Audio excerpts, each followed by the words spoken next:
Lamɗo o ko Koli Tengela. El rey es Koli Tengela. Lamɗo o ko Koli Tengela.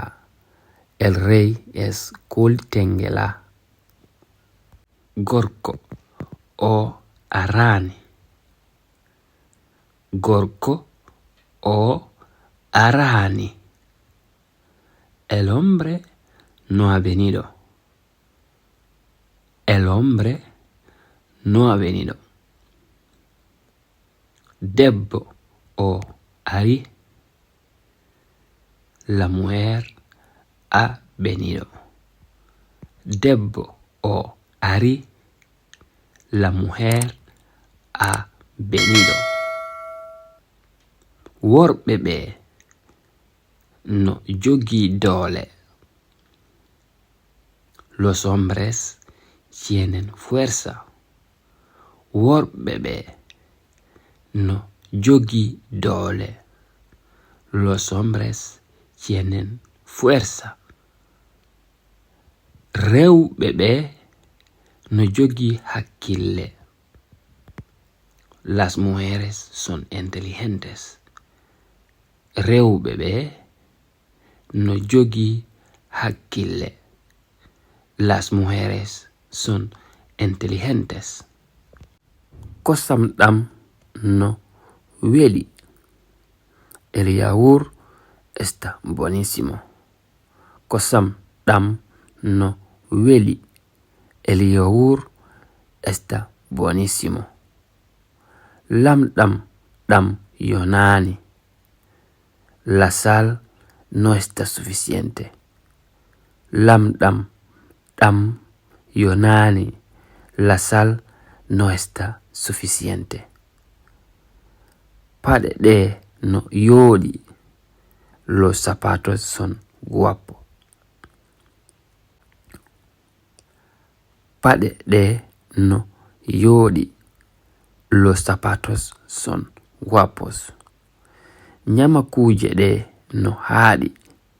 Los pimientos son picantes. Ñamakuje ɗe no haaɗi. Los pimientos son picantes. Suudu ndu no laaɓi. La habitación está limpia. Suudu ndu no laaɓi. La habitación está limpia. Faaɓuru ndu no ka ndiyam. La rana se encuentra en la agua.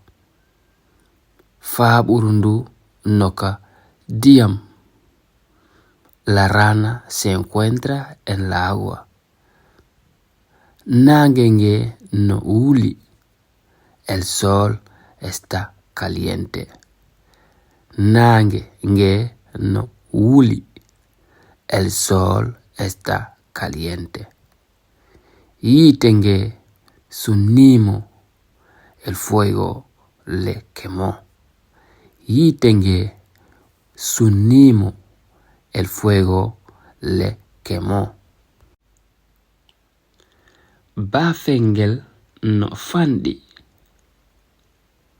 La puerta es muy pequeña. Bafengel no fandi. La puerta es muy pequeña.